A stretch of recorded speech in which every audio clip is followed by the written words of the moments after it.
Doing the Genesis version. We've got Broby from Canada, and we've got Patak from England here. We're going to race the entire game. We're going to do all 4 courses. Lots of stages, lots of good stuff coming up. We're going to jump right into it because there's going to be a bit of a staggered start here. We're going to have Broby start first, and I'll tell you why we're going to do that in just a minute. But let's go ahead and get it started here. Here we go.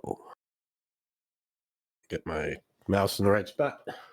All right, I'm going to count it down for the racers in chat, and I'll count it down for you guys here live. Here we go in 5, 4, 3, 2, 1, go.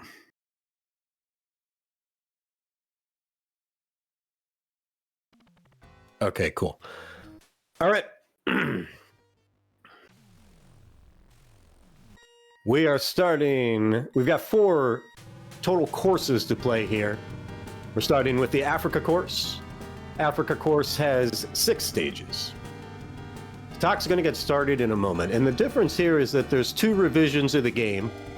We've got a revision 00 and a revision 01. And there's not a heck of a lot of difference between them. The courses are certainly the same, but we do find that the revision 1, which Broby's using, does run a little bit faster real time. So I'm not 100% familiar with the math, but I'm going to assume that these guys know what they're doing when they tell me there's going to be about a 4-minute delay here until Patak gets going. Now, ultimately, the speed run for this is in-game time. These guys are 2 of the top speedrunners of this game. Patak has most of the golds, not all, but most of the golds in the 4 individual categories for each individual course, as well as the quadrifecta category, which is really what we're doing now. We're doing the quadrifecta, or as I might call it, all stages. But quadrifecta sounds so much cooler, doesn't it? So that's what we're doing now, is we're doing the quad. We're doing all 4 courses. Let me double check on the stats here. Don't think. Oh yeah, Patak does have the, so yeah, Patak has the quadrifecta gold here, and Broby's right behind him. Not very far behind with the silver over on speedrun.com for this game. So yeah, they tell me I haven't played much with the 2 different revisions. I think I've always personally played revision 0. I'm not terribly good at this game, but I'm familiar with it, certainly. The handling can be a little bit different between the 2 versions. And again, the one does run a little bit faster RTA. So this is kind of going to be neat, because what we should see here, because these guys are quite evenly matched, they're both going to be playing the game at a high level. We're probably not going to see any crashes. Maybe. Probably not. It's tough though, because if you're going to play this game at a high level and you're going to go for, you're going to push for a world record time, which Patak has some. Like I said, Broby's been pushing for to perhaps take one of those times recently. You got to take risks if you're going to play hard. So, and if you take risks and it doesn't quite work out, you're a little bit off, you're probably going to crash. So the marathon setting might be taking a few less risks, and it is going to cost a lot of in-game time. The key here is you want that kilometers per hour to be at 324 as much as possible, which is means that you're not just going as fast as possible, you're also holding the turbo down. I like this game. It doesn't have gears like a lot of other similar games from the era, notably Outrun. It's usually 2 gears to the car you're driving, but on the bike it's just 1 gear. The original Hang-On, just straight up driving the bike as fast as you could. Super Hang-On, which is the sequel, of course, to the original Hang-On, does have a turbo button that only becomes activated once you're going as fast as possible. Now we can see Patak's about to get started here. So once these guys hit top speed on the bike, then they can hold down the turbo button, and that'll zip them up from about 280 to 324. And you want to spend as much time up there as possible. That's how you get the fastest times, of course. From there, it's really a lot about driving in this game, obviously. you might have guessed. And by that specifically, we're talking about taking these turns as close to the inside as possible. Some of them you absolutely have to do that, or you're going to run out of road by the time the turn's over. Some of them you're going to have a little bit more leeway, and that's going to be necessary if you want to avoid all the other guys on the track. You're not actually racing those guys on the track. There's no first place, second place, or anything, but you're constantly passing other cars, or other bikes, of course. All right, so Patak's going here. It looks like Brobee is about to finish up in Africa. I've been watching here. Nothing, no serious mistakes or anything. He seems to be going smooth. Patak's getting started here. Africa's pretty straightforward. It's a fun one. This game does ramp up in difficulty, certainly. The other, I believe Africa is also called beginner, or it might even be practice. I forget which. No, it's beginner. That's right. There's beginner and junior. So we're about to finish up the beginner here. I think I said this backwards at the beginning, so Patak must be running on the revision that goes faster, since he's starting later. I think I said that backwards. Apologize for that. But taking a look back, how Hang On got started in, let's see, let me get my notes here. Hang On is a Yu Suzuki game. It wasn't his first game. His first game was Champion Boxing. Okay. Which I'm not familiar with. But this was the next one they came up with. It was sort of thought as you know, as competition to like Pole Position, which was already out. And Sega had another game, similar racing game. I forget what that one was called. I thought I had that written down here. Oh, Turbo. But what Turbo, and I don't think Pole Position had either, was what they call sprite scaling. So in 1985, if you wanted to try to make some kind of 3D game, I mean, you know, obviously 3D is still kind of gimmicky in 40 years later, but not so much. I mean, there's some great 3D stuff out there, some interesting VR stuff, of course. But in 85, you didn't have the computing power for that, you know. So the idea here, and this is really one of my favorite types of games, is the sprite scaling game. So there is no real 3D thing happening here. We're not wearing glasses or anything fancy. But you have sprites that slowly get bigger as you approach. So if you look at some of these other games like that predate this, like Turbo or Pole Position, and it's kind of like when the car appears, it's there. And then as you get closer to it, you get closer to it, but it's always the same size. But here, all the trees and the other bikes on the road and the signs on the side of the road all get a little bit bigger, and it gives this great 3D effect and this great effect of forward motion on a, you know, what's obviously just a 2D image, 2D video. So this was one of the original, not this one, but the original Hang On. It's really one of possibly the first big success, and really one of the first games to ever use that technology, to use the sprite scaling, the 16-bit sprite scaling. I mean, this was high-tech stuff. And if you ever saw these original cabinets, I always remember I did get to play one of these for sure back in the day. Back at an old Chuck E. Cheese, one of these little kid party places where you go and have pizza and play video games. And they definitely had one that actually had the motorcycle that you could sit down on. And I mean, that was pretty cool. That thing was heavy too. I mean, it had quite a bit of girth to it. It was not as heavy as a real motorcycle, of course, but you can sit down on that thing and actually move it from left to right, and it would move the bike from left to right. That was a super fun. That's probably hard to find there. Maybe there's still some of them out there, but I doubt there's probably not a heck of a lot of those still functioning these days. Certainly not out in the public. I bet some private owners have some of those old cabinets with the actual bikes.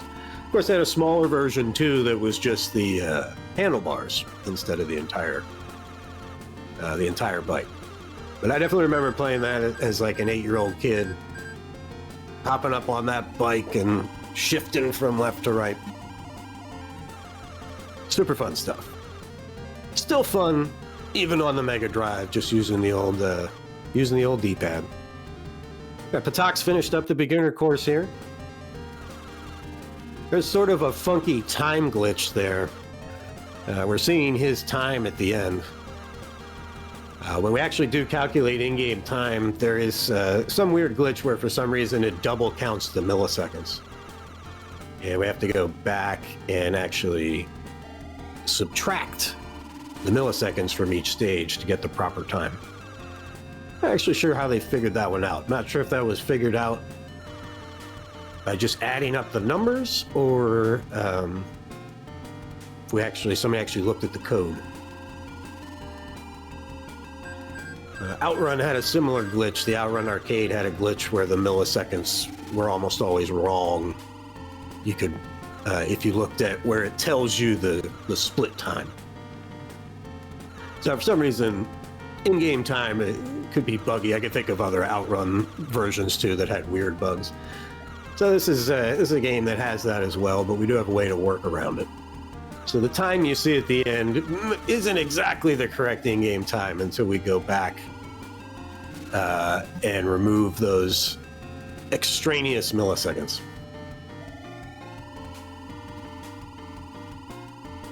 So taking a look at the game itself here, one of the, I was talking about driving, we can see what these guys are doing. They're generally staying on the inside here.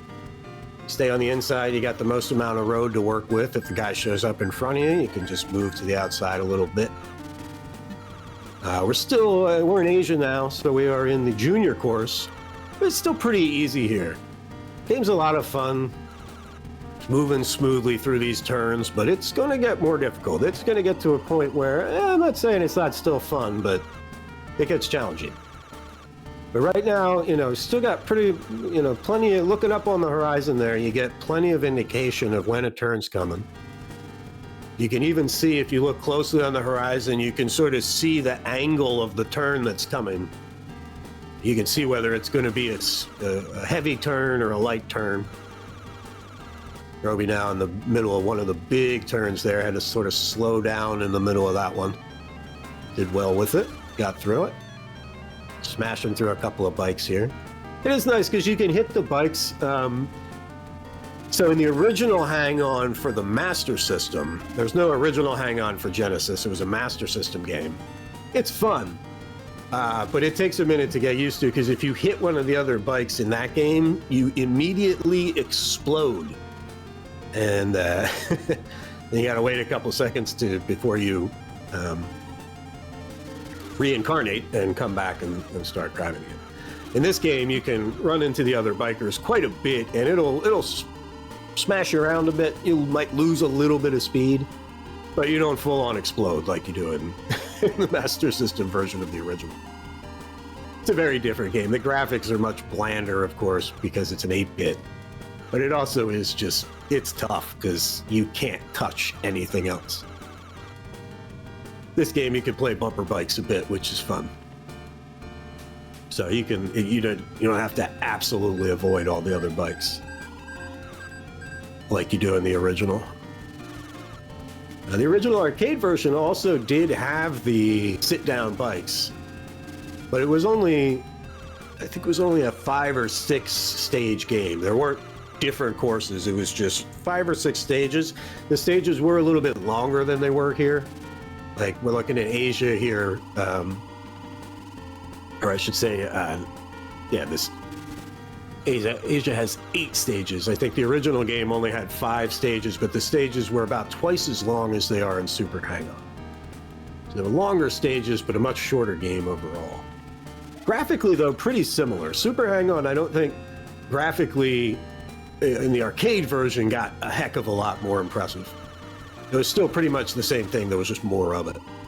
But certainly if you compare the console versions, the Master System Hang-On versus this Genesis Super Hang-On, this one is much more appealing and much closer to the arcade graphics, of course. All right, we're getting there. I've been trying to talk about the game because eventually, you know, obviously we're not really super head-to-head here, but we are getting there. We've got Brobee on stage 9 of Asia. We've got Patak on stage 6. So Brobee was about 6-7 stages ahead when Patak started. Patak's clawing back here. He's only 3 stages behind now. Haven't seen any major crashes, although I've been watching Brobee a little bit more. You see some of these signs on the side of the road here. It says Bird Bird in this version. It actually says Bird Land in the arcade version, which I assume was changed because, I don't know, Charlie Parker was going to sue or something. I doubt that. But Birdland being a place and I believe it was a song, a jazz song and a jazz club, so. Arcades, it seems like the arcade games back in the 80s could get away with kind of doing that kind of stuff. But then when they put it out on console, they had to make sure that they weren't copyright infringing on anything. So yeah, those signs say Bird Bird in this version. They say Birdland in the arcade. There's another one I forget that's also different. I think there were actual cigarette ads in the one version. Actually, that I think is a difference between the 2 versions that we're seeing right now. I'll have to look out for that. I believe the billboards are slightly different between the 2 revisions. Definitely different between the arcade and the console. I think they're different between the 2 Mega Drive revisions as well. So I keep saying Mega Drive and Genesis, of course, if you're not familiar. The same thing. Just depends on what region you were in. I like to kind of switch between the 2. All right, Brobee has done the junior course.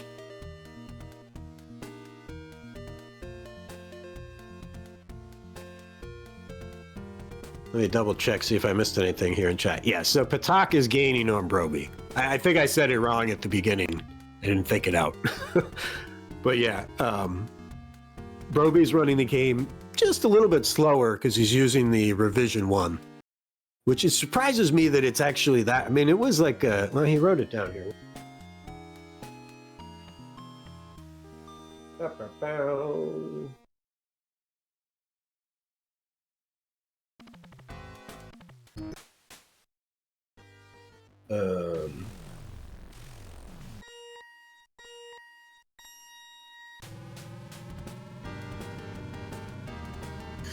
I'm not finding it, but it was like a 3-minute and 50-second head start.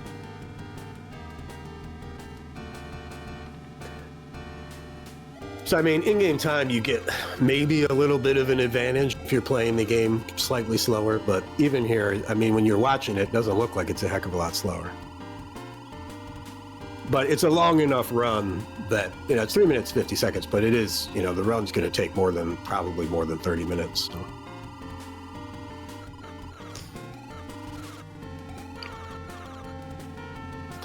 All right.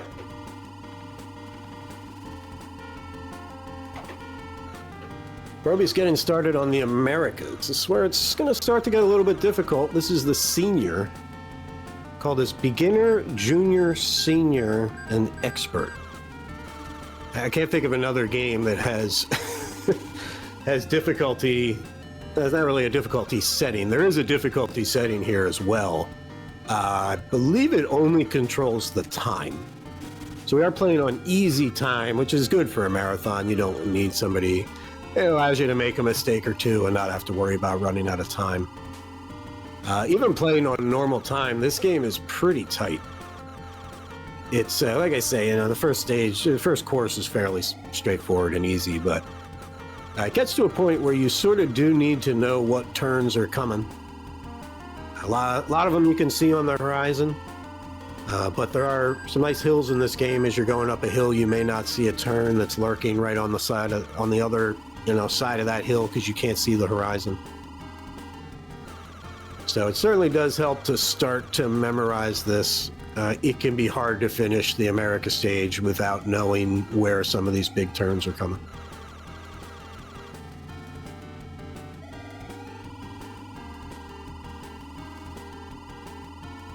Taking a look at the America or the senior stage here, this is one of the stages where Patak does have the first place time on SRC. Brobee does have the second place time. So certainly these guys are in the same ballpark here, playing at the same level. It's wonderful music for this game too. They're trying to give a little bit of breaks here so that you don't have to listen to me talk and can hear some of the great tunes here.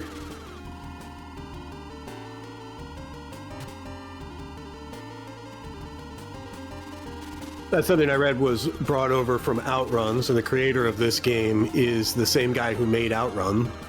Hang On was first.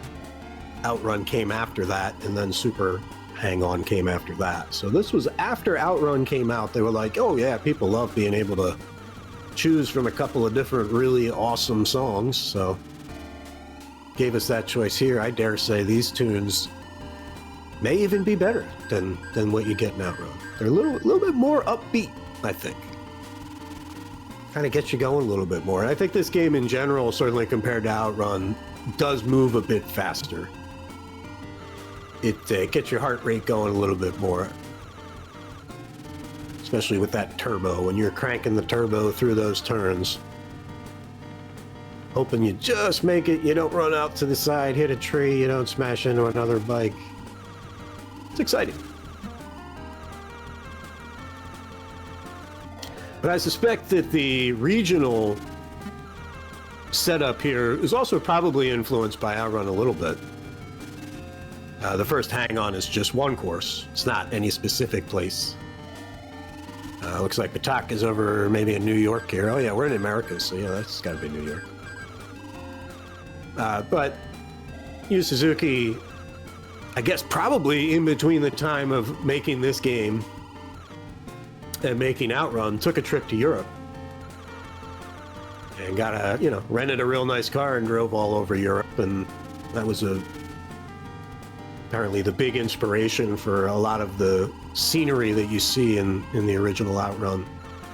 I would think that that's going to have to spill over into this game to some extent. Some wonderful parallax scrolling scenes in the background here from all over the world.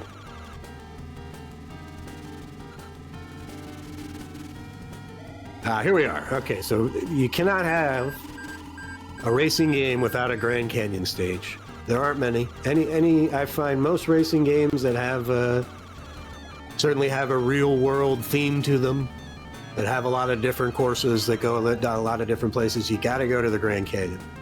This isn't quite the Grand Canyon though. This is more like Monument Valley, certainly near the Grand Canyon. This is more like Utah than Arizona, I think. I love a good Grand Canyon stage. There's a lot of good oranges and reds like this. Very unique scenery.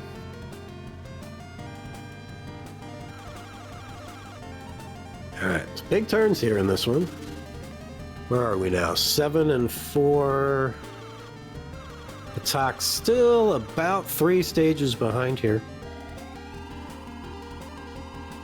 Brobeebass is certainly keeping up the pace.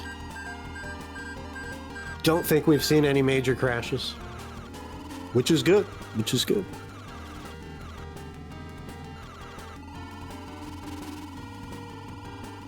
one of the inspirations that Suzuki had for this game was a rider. What was this guy's name? I had it written here somewhere.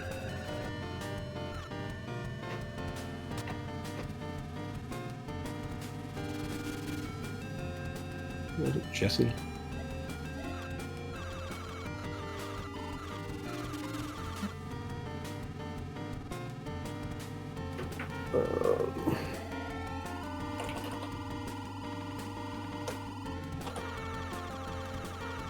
Oh, not Jesse. Freddie Spencer.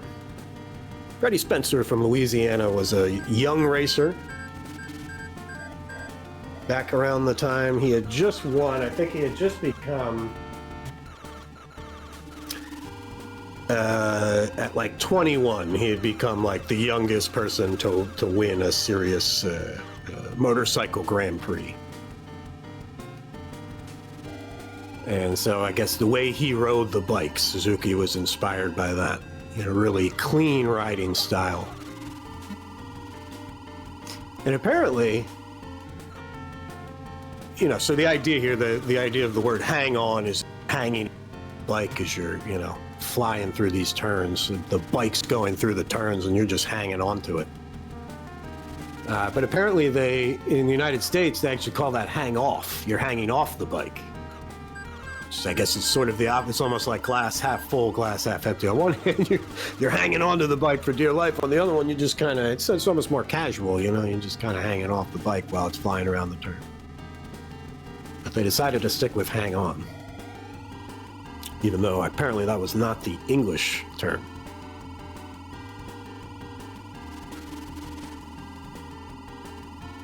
And I know Patak had said this, I think we did a relay race of this a few months ago over on the Sega Crew channel.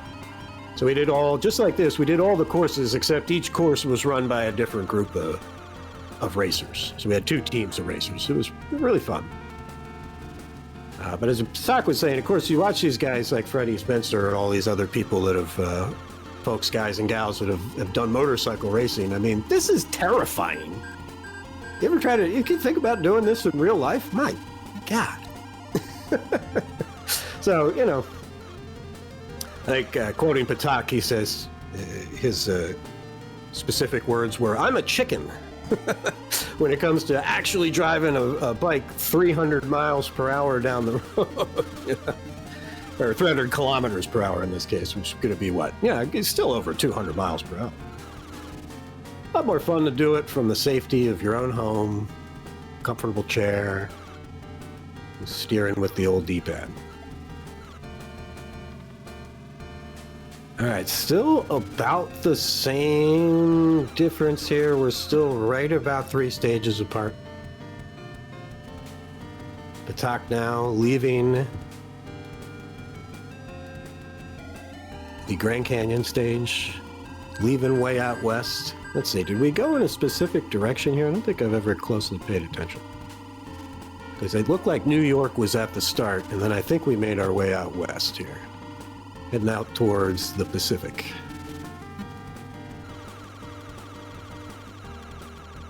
Although, I don't know, yeah, because Patak's on the beach now, so I guess, is that a beach? Hard to say. Looks like California.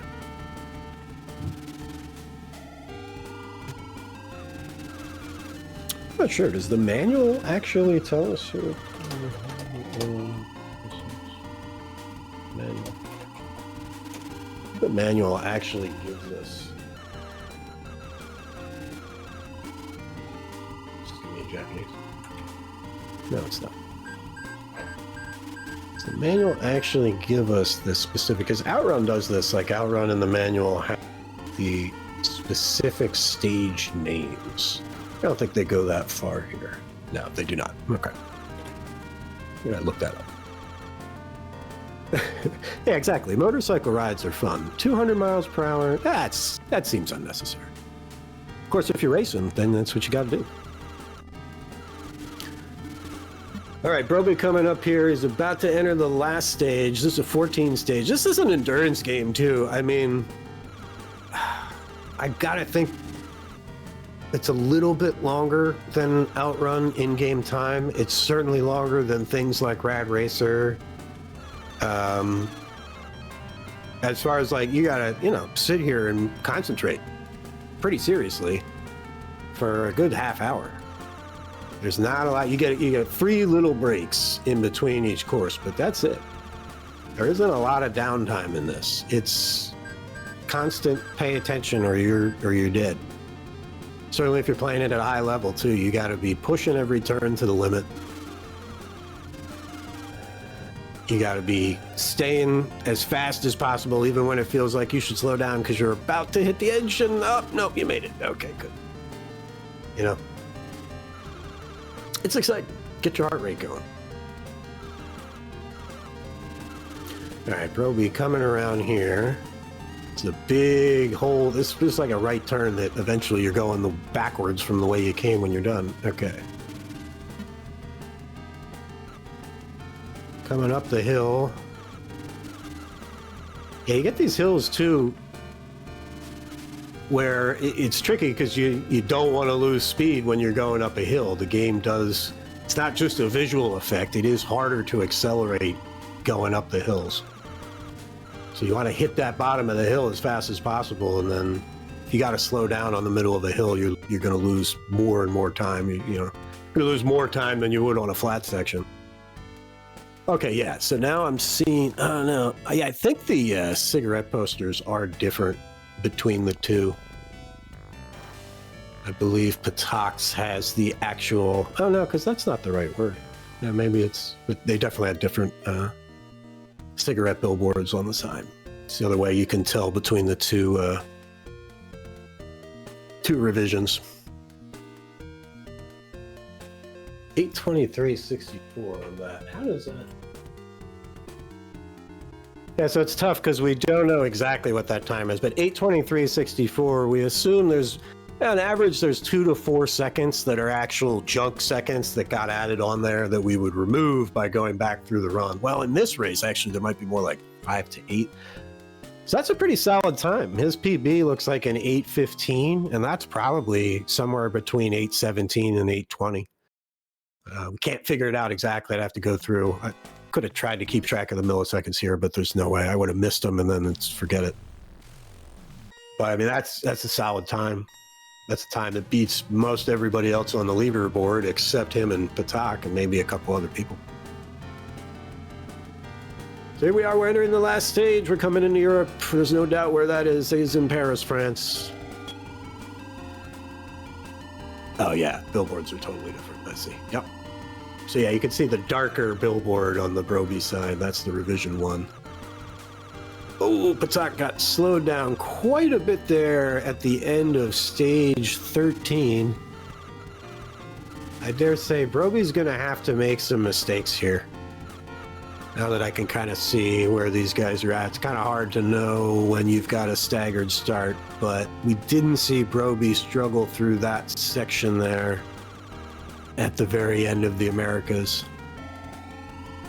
And yeah, this is where the game starts getting trickier like this. You're constantly turning, and then turns and that get bigger and then not as big. It's just not as many straightaways to sort of collect your thoughts and think about what's coming. You're constantly turning, and once you slow down, it's really hard to get going again when you're constantly turning and when you're kind of fighting the uphill battles. And Patak really, I think, got slowed down a bit there and just couldn't get it back during that section. There's just no straightaway to get back going as fast as you want to be going. All right, so here we are. We're getting into the final section. Let's see what Patak had in the in-game time there. Again, we don't know exactly, but we can certainly estimate. It's funky because it all depends on your milliseconds, and that's sort of random. If you had a lot of high millisecond times, then you're going to save. Then that time's going to be inflated more than normal. But yeah, 8:32, I hate to say it, I don't think that's what he was looking for. I think he was hoping for more of an 8:20 something.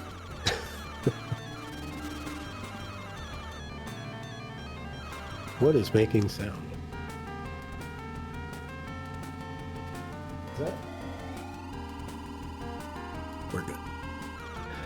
All right, well, Brobeebass just got to hold it together here. It looks like he's gaining a bit because he's about to enter stage 4 before Patak gets back into this final course here, the Europe course. So we've definitely got Brobeebass in the lead at this point. He's made it through France, or through Paris at least. Maybe he's down on the Mediterranean now. I think that's the idea here, as we're moving through Europe. Patak now getting started. The Eiffel Tower in the background there.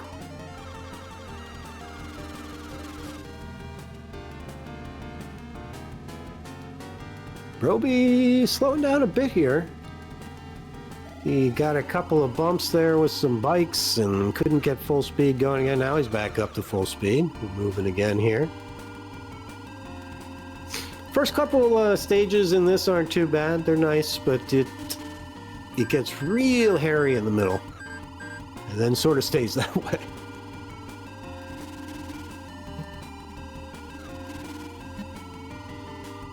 Yeah.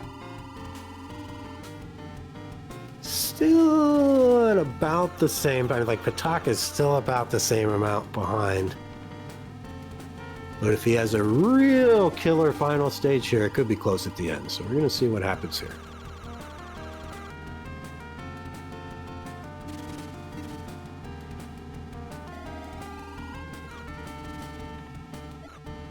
I'll let some of the music play here. Enjoy some of the music.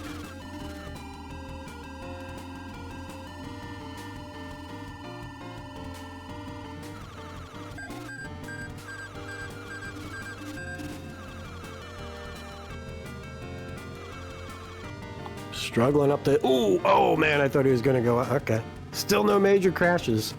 That's tough too. I mean, to keep up at this pace and not crash is incredibly difficult. You got to know every turn. You got to know what you're doing. You got to be prepared. So if you look at this game, if you haven't noticed yet, one of the way this game works visually is you're always right in the center. So we talked about the sprite scaling. So all those sprites are appearing very small in the distance. So, you know, they're like 20 pixels by 20 pixels or something. And then as you, oh, there it is. There it is. Oh boy. Okay. He probably doesn't know it, but he's still okay. If I'm him, I'm probably thinking, now I'm behind. I don't think he is, but, that gives an opportunity. That opens a window here for Patak. But yeah, and we got to see a crash animation. I mean, that was fun. As you can see, the guy goes flying off the bike. That's one of the things that in the Master System hang-on version, it's kind of lost. When you crash, you just explode into a fireball, and that's it.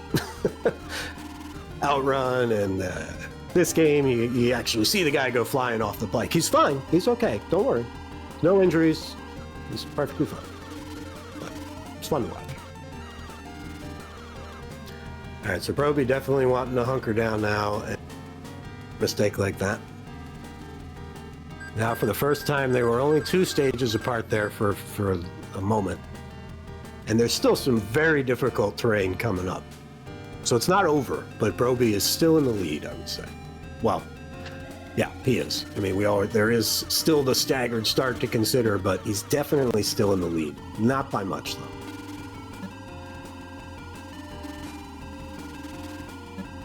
I wonder what that is. We're trying to think geographically where these spots are. Looks more Mediterranean where Patak is again. Oh, right, yeah, Brobee's getting up into the Alps here.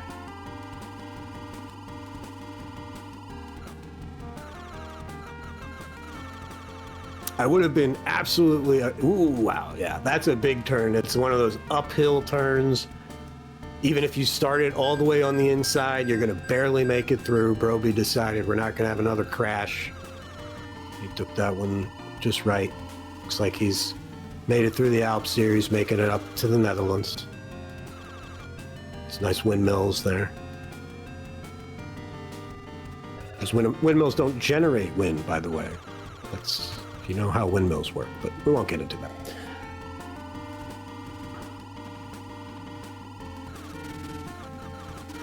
Well, it must not be a very windy day because the windmills aren't spinning. That would have been a nice effect. All right, I'm trying to think. I've definitely seen other games with windmills. I don't think I've ever seen one where the windmills are actually spinning in the background. But yeah, so there's no wind assist in this stage at least. It's a nice calm day.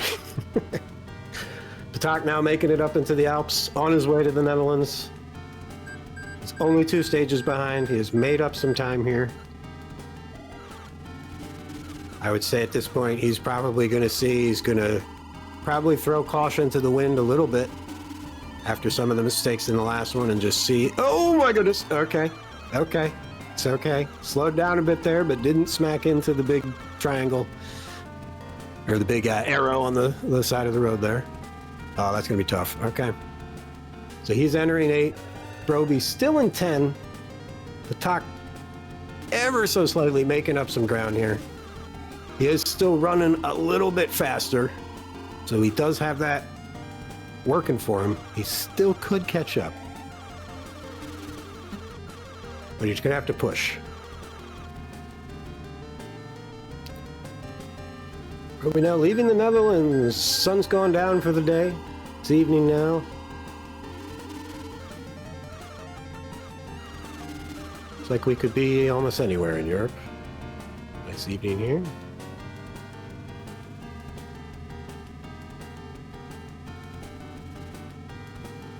Ooh, bit of a slowdown there again. Oh, that was the big turn. Yeah, that's that big right up the hill at the end of that stage. Both of those guys took that nice and carefully. Lost a bit of time in the process, but no crashes there.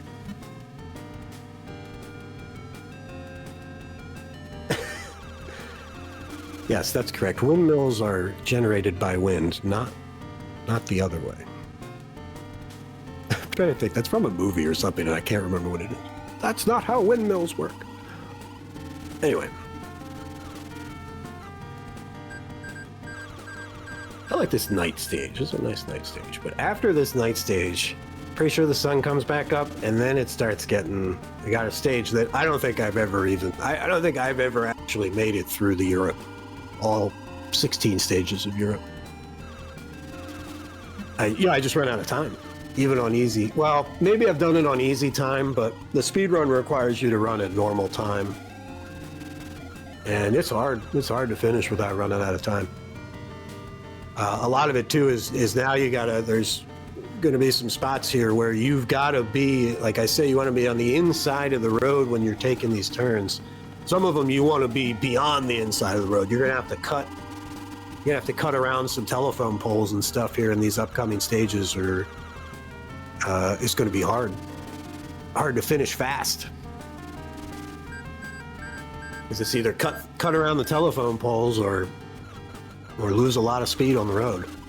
So we'll see how Brobee handles this. This, I think, is one of the hardest stages here. Now the sun's come up and we got a lot of turns. We got a lot of big turns here. They never really stop. They just keep coming at us.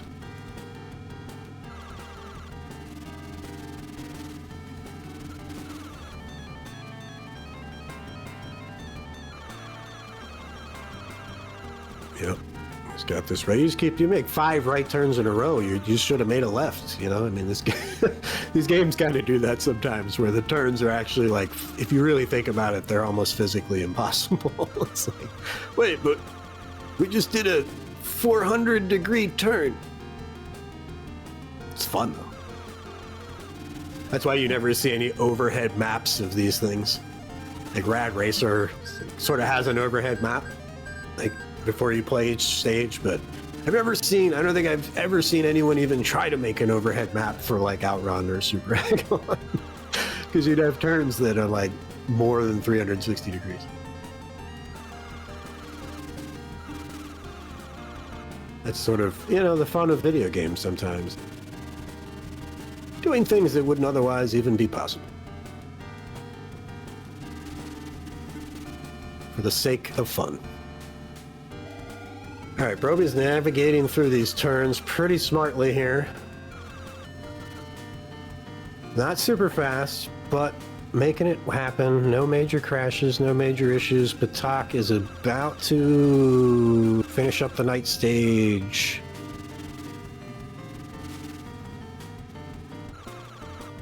Let's see here. As we might cross checkpoints. Oh yeah, see, Patak's cutting inside now. He cut inside of the light pole there. Some slick stuff. Yeah, I was going to say, we're about to hit checkpoints simultaneously, and we did. So we are exactly 2 stages now. We had been 3 stages different through most of the race. Problem is we only got 4 stages left, and I don't think that's going to be enough for Patak to catch up here. But let's see what happens. Attack now in what I think are the 2 most difficult stages in the game. As you can see, he's cutting inside of light poles here.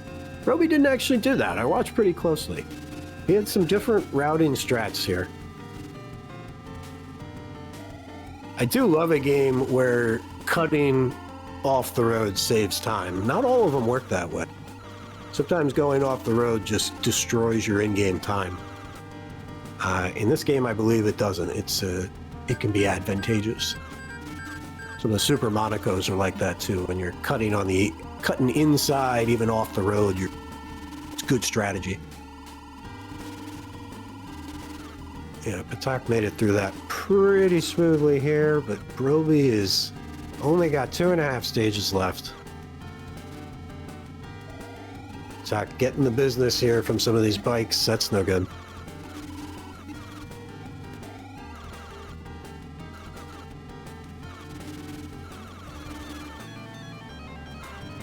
Brobee cruising through perhaps some of the eastern mountain, the Caucasus maybe.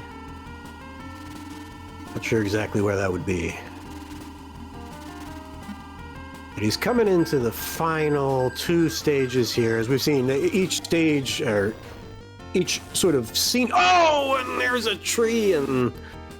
Oh, I think he's still going to be okay, but that hurt. Get up, get back on the bike. I think he decided it was time to go back to, pushing it, being a little more risky. That is a spot too, I think, where the turn, like it's like a shimmy in the road. It's not a full-on turn that comes from the distance. It's like suddenly you're over a hill and the road's going left, and if you don't anticipate it, you're going to smack into it. It's going to throw you into the tree. I keep meaning to say this and I keep getting sidetracked, but if I haven't said it yet. So the way this game works visually is you are in the middle of the road and the scenery's going around you. And that's kind of one of those things that you don't really need to understand that to play the game, but when you get good at it, understanding that that's what you're seeing, you never move. You're always in the same place. It can help sort of look at the game more carefully when you realize that's what's happening. I believe the bikes on the road don't really move left to right. Certainly in the original Hang On, there's different difficulty levels, and in the later levels, they do move left to right. So when you see sort of where the bikes are on the road, you know they're going to stay there, and you can avoid them. They're not going to decide to go left and smack into you. So understanding you're always in the middle and how to interact with bikes, and then as you can see too, as you're going left or right, there's sort of 2 different animations there. There's a small turn and a big turn. So you can just kind of tap your D-pad, do a little small turn. You don't put your knee down on the ground. But for most of these turns, certainly in this last section, they're all big turns, and so you're putting your knee to the ground. But that was the neat part about the actual arcade cabinet, was you could tilt the thing just a little bit to get that small turn, or you could tilt it all the way down to get the big turn. And there it is. Brobee is finished. Brobee is our winner. Super hang-on race today. Congratulations, Brobee. GG. Great run. Really solid run. I'm sure these guys will go back and calculate the in-game time. Hey, I don't know if you can hear me, no but doubt, I got my mic on. I would say that Brobee won that one, both RTA and in-game time, if for no other reason than the difference in that senior.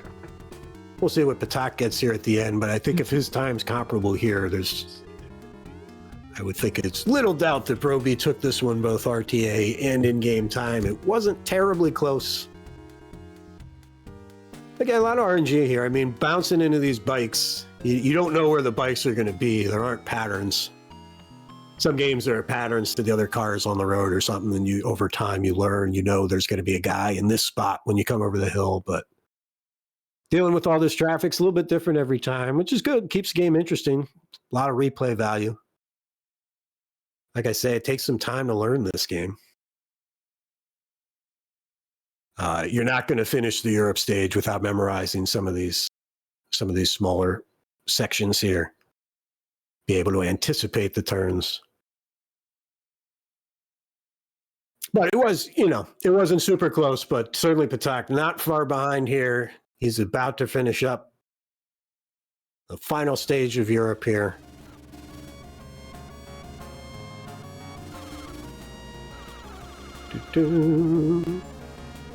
Yeah, just turn after turn. You're turning one way, you're turning the other. once you get used to it, it's super fun, and it's, you know, feeling the physics of that is great. But it can be tough at first to figure out exactly how to weave through those turns just right. GG's to Patak finishing up there. We have finished the quadrifecta, the super hang-on quadrifecta this morning, or this evening, depending on where you are. That was a great race. Beautiful game. A lot of fun. Great physics. Hope everybody enjoyed it. Great music, too.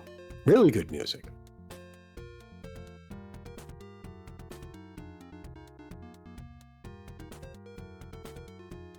Let's see what these guys want to do here. May just finish up. But yeah, again, this was, you know, this is a sequel. Super Hang-On was a sequel to Hang-On, but Hang-On was a game changer, was a groundbreaking game. In 1985, after the sort of 70s Atari stuff had burned out and they were looking for something new, people liked it. They wanted to go fast. They wanted to go fast without actually, you know, being worried about being thrown off a bike at 200 miles per hour. And these games, this game and Outrun and some other ones from some other makers really helped bring back the arcades in the mid-'80s. All right, folks. I think that's going to be it for today. For Super Hang-On for this race. I'm going to see here if the guys have anything else that... yeah, okay. Yeah, jump on in. I was going to say, yeah, I think we're going to have the racers here in chat. If they want to come in, what are we saying? Head of schedule. Yeah, okay, so we have time for that. I keep having ads.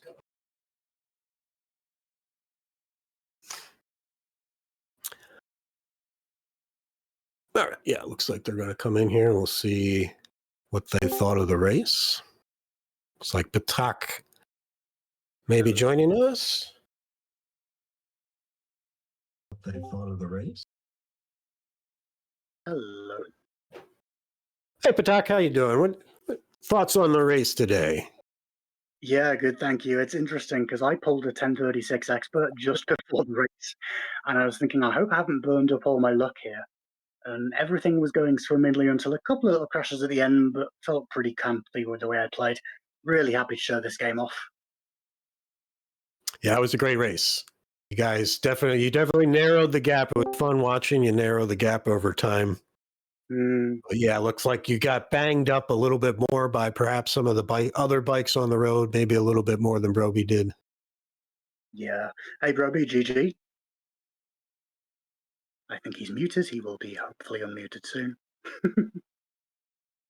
Yeah, looks like he's muted. Yeah, it's really cool with this game is like we're both long-time experts of the game. We've been playing it for so long, but every playthrough is different. You know, just that course there, I had a couple of situations I've never had before, and every race is different. Hey, Brobee, GG. Hey, hopefully I got in now. I have to click a bunch of buttons to get my mic on. More than I figured. GG. Yeah, GG, Brobee, we can hear you now. Yeah, Patak was just saying, and I was saying this towards the end, you know, the RNG is different. Patak was definitely running into a lot of traffic there at the end. What were your thoughts on the race today, Brobee? I had a good senior, and I had 2 crashes in expert, but you know, it was pretty good. I had a good time. You know, I'm just happy to be able to. I never thought I'd be playing this in front of people. It's like my favorite game, so I had a real good time. That's awesome. Yeah, not too many crashes, but a couple at the end there.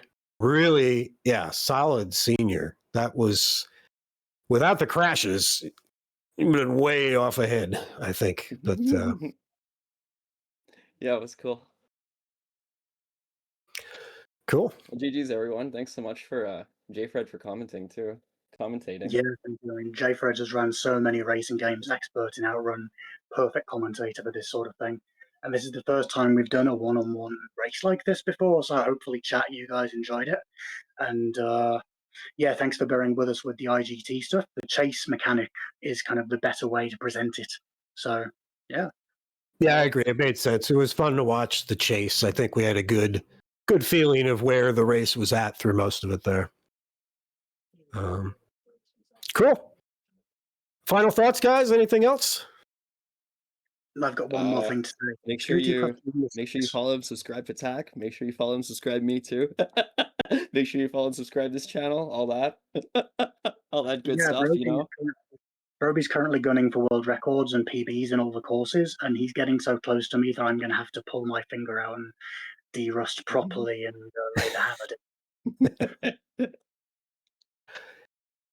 Awesome. Yeah, it's been my pleasure to commentate. Certainly this game is not one you want to try to talk and play at the same time. So it was great to see high level racing here today, the highest level of this game that you could see. Thanks so much, guys. Have a good one, everybody. Enjoy the marathon. Great to be here. Take care. Thank you.